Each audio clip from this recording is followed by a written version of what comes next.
Congolaises, Congolais, chers compatriotes, il y a 6 ans, je prenais congé de mes responsabilités en tant que président de la République, chef de l'État. Et fait inédit dans notre pays, en près de 60 ans d'indépendance. J'ai passé pacifiquement la main à un nouveau chef d'État. Depuis lors, je m'étais imposé un strict devoir de réserve, y compris quand j'ai fait l'objet, directement ou par mes proches interposés, de provocations, de déni de droit, d'humiliation, d'imputations dommageables et d'autres multiples atteintes à ma dignité. D'abord, parce que je suis convaincu que le temps est le meilleur allié de la vérité, un antidote lent mais puissant contre le venin du mensonge et de la délation. Mais aussi et surtout, parce qu'agir autrement aurait fait le jeu de ceux qui, par cette campagne odieuse, cherchaient à détourner l'attention de notre peuple de leur incapacité, aujourd'hui avérée, à répondre à ses attentes et aspirations. J'ai enfin décidé de briser ce long silence, de sortir de ma réserve et de m'adresser à vous parce que l'enjeu est de taille. Il est même existentiel. Non pas pour ma famille politique ou biologique, moins encore pour ma modeste personne, mais plutôt pour la nation congolaise et pour l'avenir de notre cher et beau pays. J'ai décidé de briser le silence parce qu'au vu de la situation que traverse notre pays, continuer à me taire m'aurait rendu poursuivable devant le tribunal de l'histoire pour non-assistance à plus de 100 millions de compatriotes en danger. Je saisis cette opportunité pour partager avec vous mes réflexions et participer ainsi à la recherche de la solution à la crise que traverse notre pays, la République démocratique du Congo, terre de nos ancêtres, car il est gravement malade et son pronostic vital engagé. Mieux que quiconque, vous en êtes conscient, car vous en faites quotidiennement les frais dans votre chair et vous en payez le prix. Mes chers compatriotes, vu l'importance stratégique de notre pays et le rôle qu'il est appelé à jouer, j'avais, de l'avènement au pouvoir du chef de l'État actuel, conclu avec lui un accord donnant naissance à la coalition entre nos forces politiques respectives. À propos de cet accord, beaucoup de contre-vérités ont été dites, y compris, fort malheureusement, par celui qui est censé connaître la vérité, parce qu'en étant l'un de deux principaux signataires. En attendant qu'au moment opportun, la vérité soit rétablie, preuve irréfutable à l'appui, permettez-moi pour l'instant d'affirmer qu'en ce qui me concerne, la conclusion de cet accord n'avait pour seule motivation que l'intérêt supérieur de la nation. Par cet accord de mutualisation de forces, j'entendais en effet permettre à mon successeur d'exercer dans la direction des affaires de l'État plus de pouvoir effectif que ce que la faible représentation de sa famille politique au sein de la nouvelle Assemblée nationale était en droit de lui conférer. Je voulais par ailleurs faciliter le fonctionnement harmonieux des institutions et éviter à la nation, comme à notre jeune démocratie, d'éventuelles crises politiques qui leur auraient été fatales. Cette première alternance pacifique et civilisée à la tête du pays avait suscité d'autant plus d'espoir qu'en janvier 2019, notre pays s'est trouvé en bien meilleur état qu'au moment de ma propre accession à la magistrature suprême en janvier 2001. Alors que j'avais trouvé un pays au bord de l'implosion, miné par une longue dictature et des guerres, sans institutions républicaines, économiquement en faillite et socialement déchiré. Bref, un pays dont l'incertitude de lendemain menaçait la stabilité de toute la région. Le 24 janvier 2019, j'avais en effet légué un bien meilleur héritage à mon successeur, à savoir un pays réunifié, largement pacifié et dont les limites territoriales correspondaient exactement à celles qu'elles étaient au 30 juin 1960. Une nation reconstituée, réconciliée et fière de sa diversité.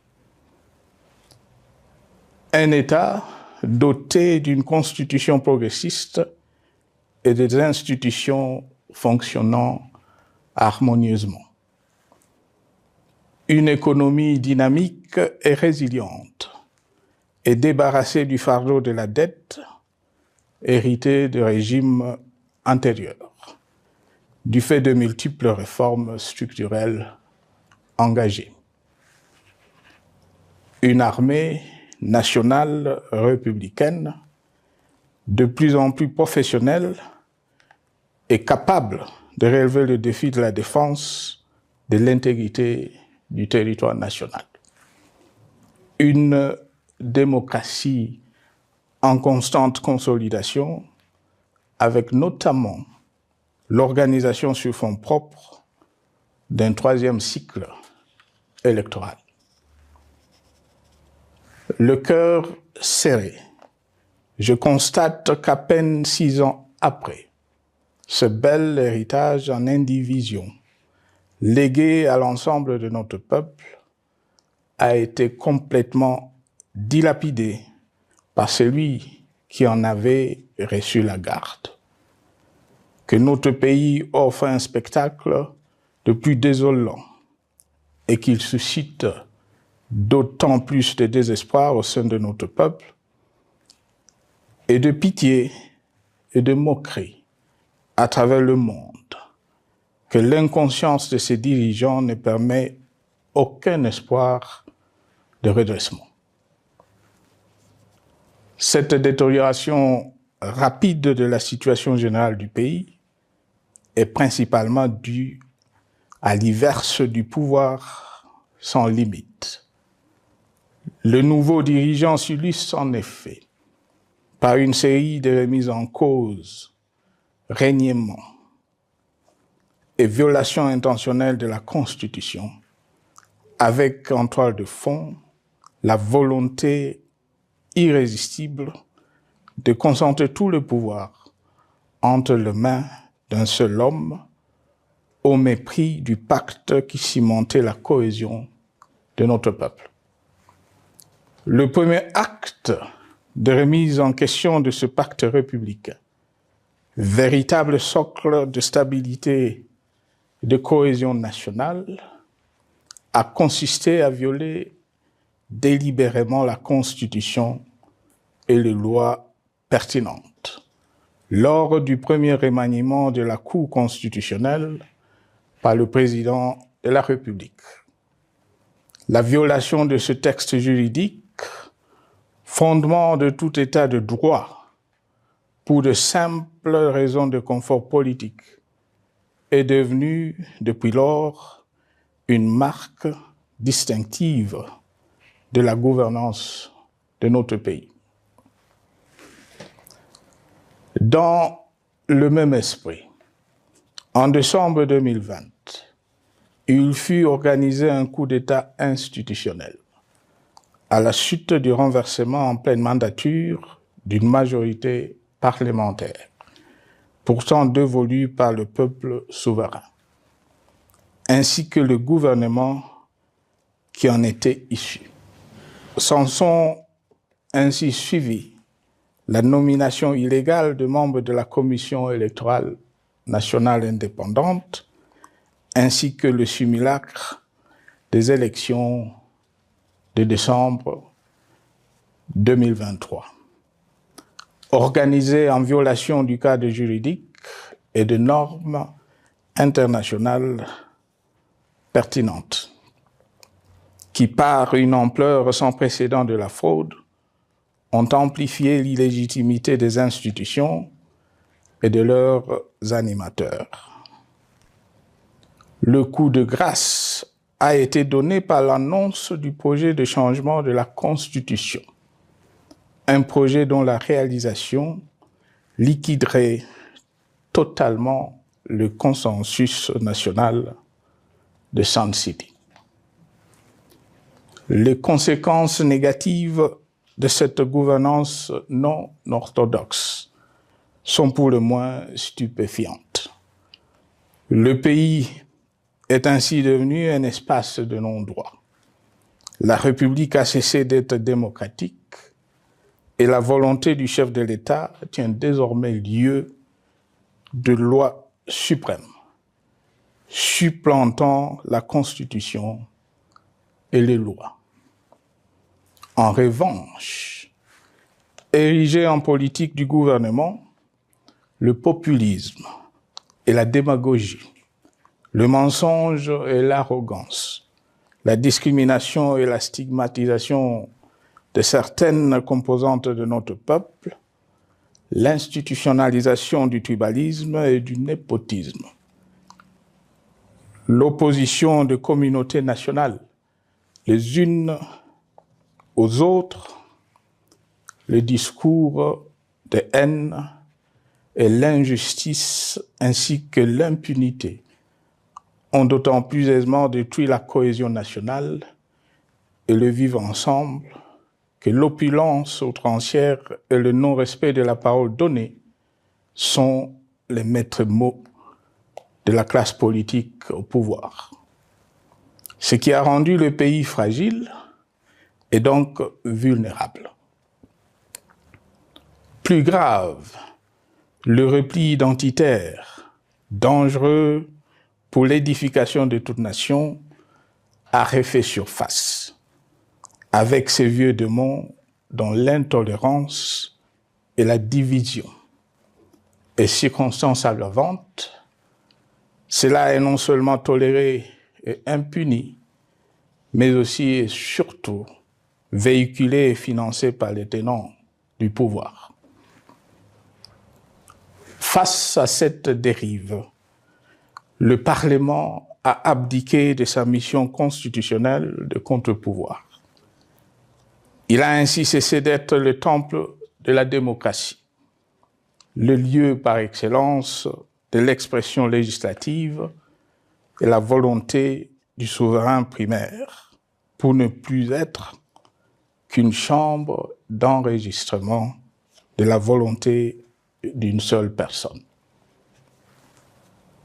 Quant à la justice, garante constitutionnelle des libertés publiques et du socle de valeurs, qui structure notre identité et forge notre unité, elle a complètement démissionné de ses responsabilités, se laissant ouvertement instrumentalisée à des fins politiques.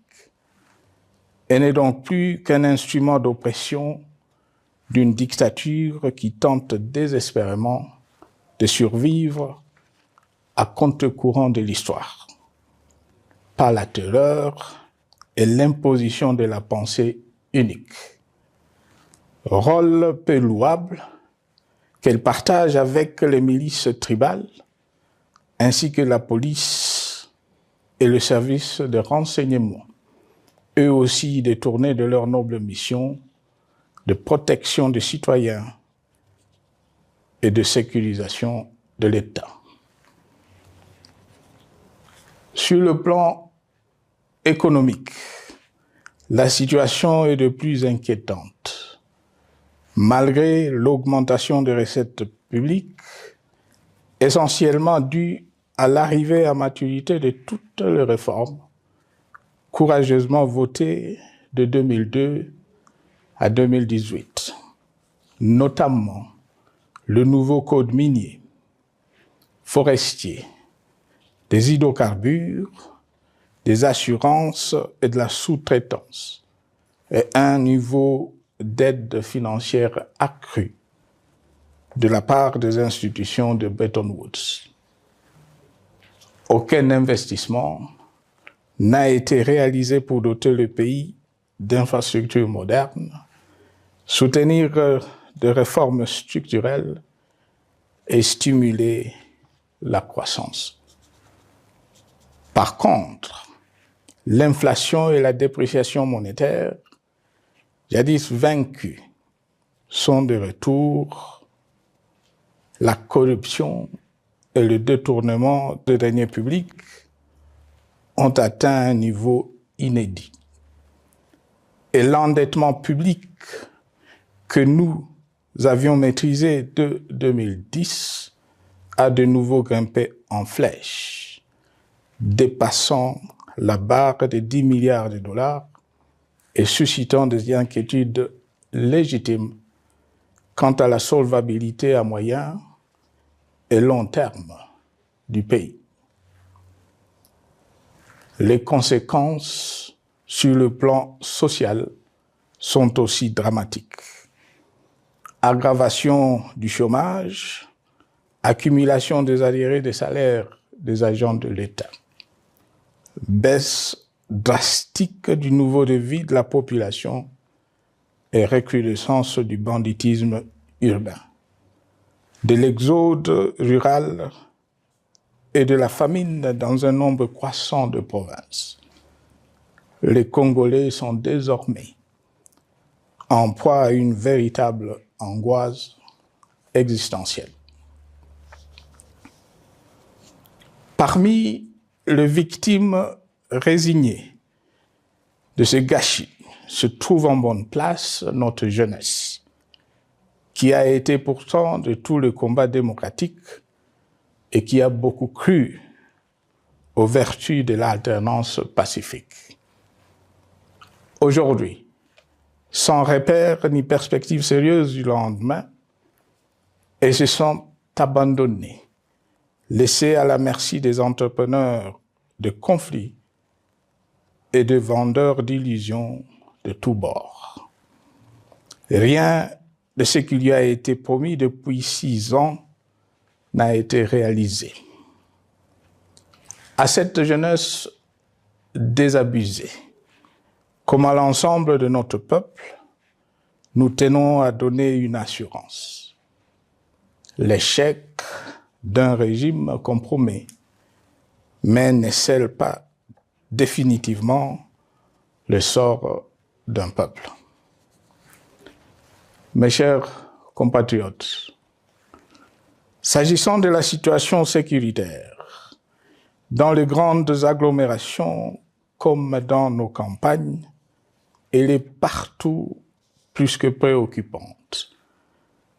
C'est le cas notamment au nord Kivu, au sud Kivu, en Ituri, au Maniema, au Tanganyika, au Katanga et au Mai-Ndombe, province pourtant voisine de Kinshasa, capitale du pays et siège des institutions.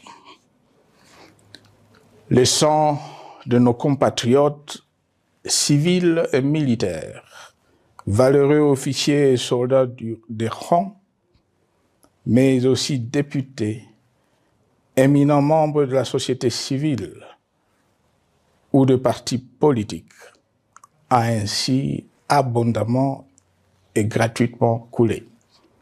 Du fait de l'intolérance, du cynisme, voire pire, d'un terrorisme d'État pratiqué dans un seul et unique dessein, l'abus du pouvoir pour le pouvoir.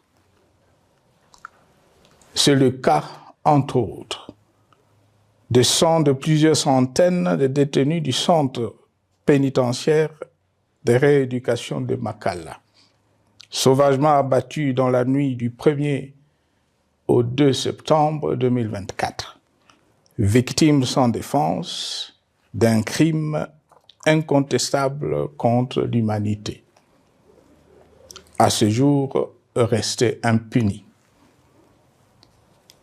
Il en est de même de membres de la secte mystico-religieuse Wazalendo de Goma, de jeunes de la Junafek à Lubumbashi et du massacre des adeptes de l'église Mbidi à Kilwa. Cette déliquescence de la situation sécuritaire est due à la mauvaise gouvernance du pays qui, dans ces secteurs, est aujourd'hui caractérisée par une formation militaire bâclée, des recrutements et mises en place ethniquement motivés, ainsi que par l'emprisonnement sans jugement, aussi bien de plusieurs militaires et officiers de haut rang que des agents de l'ordre et de sécurité, majoritairement swahiliphones. Bien plus, à l'armée nationale, bouclier de la nation, instrument de préservation de l'indépendance nationale et de l'intégrité territoriale, il a été substitué de bandes de mercenaires, de groupes armés, de milices tribales et de forces armées étrangères qui ont non seulement montré leurs limites, mais aussi enfoncé le pays dans un chaos indescriptible. L'État a ainsi perdu le monopole de la violence légitime en sous-traitant aux groupes armés, autrefois maîtrisés, le maintien de l'ordre public et de la tranquillité nationale.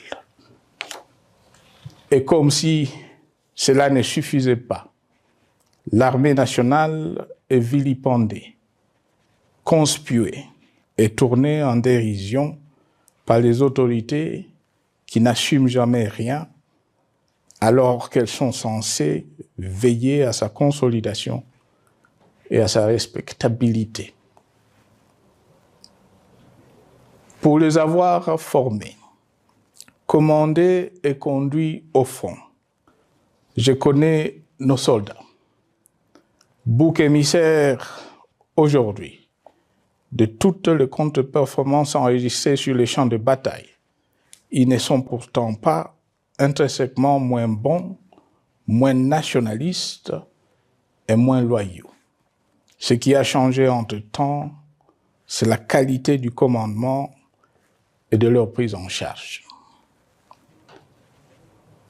Au niveau régional, le gouvernement a levé l'option désastreuse de se détourner de deux principaux instruments internationaux qui étaient à la base de l'architecture régionale de paix et de sécurité, laquelle avait permis la stabilité régionale que le président actuel avait trouvée lors de son accession au pouvoir, à savoir le pacte sur la sécurité, la stabilité et le développement dans la région de Grand Lac et l'accord cadre pour la paix, la sécurité et la coopération pour la République démocratique du Congo et la région. Plus grave encore, en faisant de forces négatives, les FDLR, ainsi que des centaines de groupes armés congolais, des supplétifs des forces armées de la République démocratique du Congo, le gouvernement a ouvert la voie à la régionalisation du conflit, avec des conséquences inévitables sur la stabilité de la région. Mes chers compatriotes, alors que sur le plan institutionnel, politique, économique et social, les fondamentaux avaient été établis et que le pays avait été placé sur la rampe de lancement, prêt à décoller. Nous voici, hélas, en un temps record, soit 6 ans, de nouveau à la case départ. Seul d'un État failli, divisé, désintégré, au bord de l'implosion, inscrit en bonne place au palmarès de pays pauvres, le plus corrompu et très endetté. En atteste tout le rapport tant du Conseil de sécurité des Nations Unies que ceux sur l'indice de développement humain et sur la pauvreté. La crise qui déchire notre pays est donc profonde et multidimensionnelle. Sa solution doit être nécessairement globale. Toute autre approche n'a donc aucune chance de conduire à une paix durable. Bien plus, le Congo est intemporel.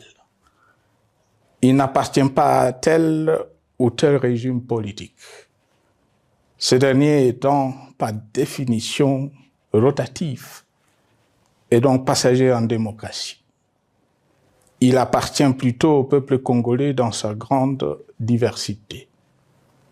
Ce qui est vrai du Congo l'est aussi des immenses ressources du sol et du sous-sol dont il regorge et qui sont essentielles à la croissance et au développement à l'échelle internationale.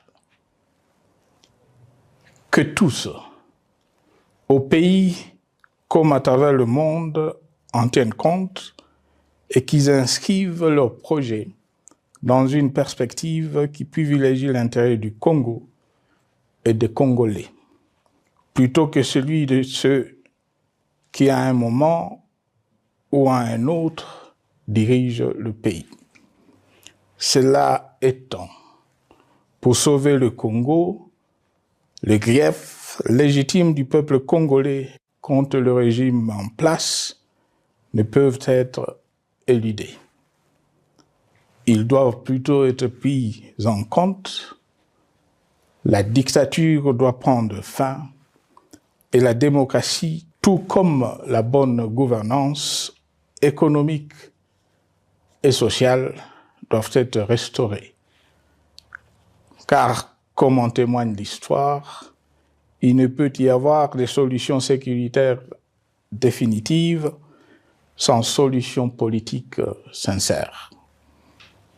Sinon, il y aura de nouvelles vagues de convulsions politiques, de troubles à la paix, d'insécurité, d'instabilité institutionnelle, de conflits armés et de guerres civiles. Perspective qu'en toute responsabilité, nous, Congolais, ne pouvons plus nous permettre. Il est dès lors vital que les multiples initiatives de recherche de la paix, Luanda, Nairobi, EAC SADC, l'Union africaine, Doha et Washington, que nous accueillons favorablement, les considérant comme autant de signes de compassion et de solidarité à notre peuple, soient conscientes de cette exigence. Qu'elles accordent aux Congolais à la fois maîtres de leur destin et premières victimes de cette crise la place centrale qui leur revient de droit, aussi bien dans le diagnostic du mal dont souffre le pays que dans la prescription du traitement dont il a besoin pour en guérir définitivement. Il convient de noter à ce sujet que le gouvernement de Kinshasa s'est enfin résolu à se mettre autour d'une même table avec l'AFC/M23 depuis plusieurs semaines à Doha, même si, bizarrement, il continue à considérer comme un crime le fait que les autres Congolais se parlent entre eux. C'est le lieu pour moi de saluer la démarche des évêques de la CENCO et de l'ECC, qui a le mérite de n'exclure du débat aucun sujet ni aucun de nos compatriotes. Sans être parfaite, cette initiative conjointe des Églises mérite le soutien et, si nécessaire, des enrichissements de la part de notre peuple. Mes chers compatriotes, une fois n'étant pas coutume, il convient de dénoncer la falsification de l'histoire par ceux dont le jeu pervers dans l'opposition naguère, comme aujourd'hui au pouvoir, a consisté et consiste encore à calomnier, à diffamer, à diaboliser et à diviser pour gagner et régner, à se défausser sur les autres pour justifier leur contre-performance, quelles qu'en soient les conséquences sur la cohésion nationale ou en termes de vies humaines injustement brisées ou perdues. Une preuve, s'il en fallait encore, vient de nous en être donnée une fois de plus. Il y a quelques jours, en effet, suite à une simple rumeur de la rue ou des réseaux sociaux sur ma prétendue présence à Goma, où je veux me rendre dans les prochains jours, comme annoncé par ailleurs, le régime en place à Kinshasa a pris des décisions arbitraires, avec une légèreté déconcertante qui témoigne du recul spectaculaire de la démocratie. Mieux que quiconque, vous savez que pour moi, le Congo est la priorité absolue, que sa souveraineté et son intégrité territoriale ne sont pas négociables, que mon engagement pour la démocratie, la cohésion nationale, la paix et la stabilité n'est pas un slogan creux, et que le respect de la Constitution et des lois du pays, autant que celui de la parole donnée, sont sacrés. Militaire, j'ai juré de défendre la patrie jusqu'au sacrifice suprême. Hier au pouvoir, aujourd'hui en dehors du pouvoir, je demeure plus que jamais fidèle à ce serment. En ce moment où le pays est de nouveau divisé, appelé par le destin, j'ai le devoir d'œuvrer à la recherche de la paix et de contribuer à la reconstruction de notre pays qui se meurt. C'est dans cet esprit que j'ai choisi ce moment pour exprimer ma sympathie à l'endroit de toutes les victimes du conflit en cours, de réconforter et marquer ma solidarité avec la population de la partie orientale. Vous, qui êtes abandonnés par le pouvoir central, qui semble avoir pris le parti de vous punir, entre autres, en déconnectant les institutions financières du réseau bancaire national, et en restreignant le mouvement de personnes et de biens.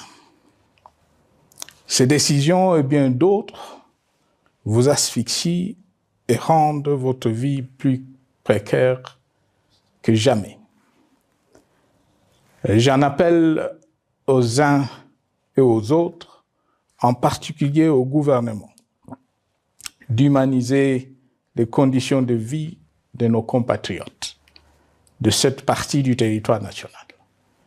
Ils ont droit à la vie, à la scolarisation de leurs enfants et aux autres conditions du bien-être. En entendant le rétablissement de l'autorité de l'État sur toute l'étendue du territoire national, j'invite les tenants du pouvoir à protéger la population. De même, l'armée, la justice, les autres structures en charge de l'ordre et de la sécurité doivent être véritablement au service de la population et répondre à ses aspirations. Mes chers compatriotes, de par mon expérience dans des situations similaires, le patriotisme et l'humanisme ont guidé le processus de règlement de conflits et ont porté de fruits dans le passé, aussi bien sur les champs de bataille que sur celui des négociations ou du dialogue. Notre pays avait été divisé de quasi-moitié pendant quelques années. La sagesse avait alors prévalu. Nous avions recollé le morceau et le pays a survécu dans son unité. C'est ainsi qu'après quelques années de réflexion sur la crise en cours, après avoir consulté des chefs d'État et des anciens chefs d'État de la région, ainsi que des acteurs politiques et sociaux, nationaux et étrangers, j'ai fait ce jour une proposition qui engage la nation tout entière à un sursaut patriotique pour un pacte citoyen afin de tirer le pays du gouffre. Le travail hardi qui s'impose à nous portera notamment sur les 12 points suivants. 1. Mettre fin à la dictature, mieux à la tyrannie. 2. Arrêter la guerre. 3. Rétablir l'autorité de l'État sur toute l'étendue du territoire national. 4. Restaurer la démocratie en revenant aux fondamentaux d'un véritable État de droit. 5. Rétablir les libertés fondamentales. 6. Réconcilier le Congolais et reconstruire la cohésion nationale. 7. Relancer le développement du pays par la mise en place d'une bonne gouvernance économique, une gestion administrative et financière orthodoxe et une répartition équitable des ressources nationales. 8. Relancer le dialogue sincère et permanent avec tout le pays voisin en vue de l'instauration de la paix et du développement durable dans la région. 9. Rétablir la crédibilité du pays auprès de partenaires au niveau tant régional, continental qu'international. 10. Neutraliser tous les groupes armés nationaux et étrangers et rapatrier ces derniers dans leur pays d'origine. 11. Mettre définitivement fin au recours et à l'utilisation des mercenaires, conformément à la Convention de l'Union africaine sur l'élimination du mercenariat en Afrique du 3 juillet 1977 et à la résolution des Nations Unies du 4 décembre 1989 portant sur la Convention internationale contre le recrutement, l'utilisation, le financement et l'instruction de mercenaires et rapatrier sans condition ceux qui sont déjà déployés sur le sol congolais. 12. Ordonner le retrait sans délai de toutes les troupes étrangères du territoire national. À ce sujet, je salue la décision sage des pays de la SADC de retirer les troupes de la SAMI DRC de notre pays.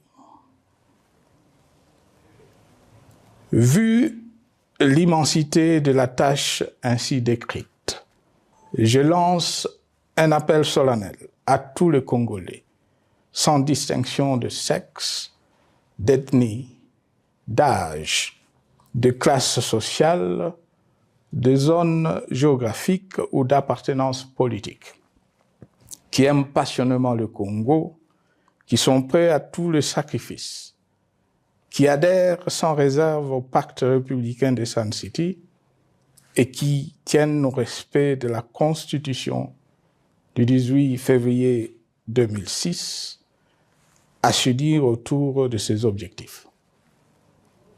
Il s'agit de la refondation de l'État et de l'édification d'un pays qui a perdu ses repères. Mobilisons-nous et mettons à profit tous les moyens à notre disposition pour restaurer l'unité nationale, sauver le Congo et préserver son indépendance. Car l'Afrique et le monde nous regardent. Mes chers compatriotes, le Congo vaut mieux que la caricature qu'en donnent ses dirigeants actuels. Le Congo mérite mieux que cette politique extérieure faite de jérémiades et de mendicité. J'ai donc la ferme conviction que le peuple congolais est capable, aujourd'hui comme en 1960, de vaincre le démon de la division, qu'il est capable aujourd'hui, comme au cours de la décennie 90, de vaincre la tyrannie et la tentation du pouvoir absolu. Qu'il est capable aujourd'hui, comme en 2003, de prendre le dessus sur ce qui nous divise et de mettre fin à la violence armée qui oppose ses enfants. Pour y parvenir, chacun doit jouer sa partition. Je m'engage à jouer la mienne. Que Dieu bénisse la République démocratique du Congo, qu'il bénisse individuellement chacun de vous. Je vous remercie.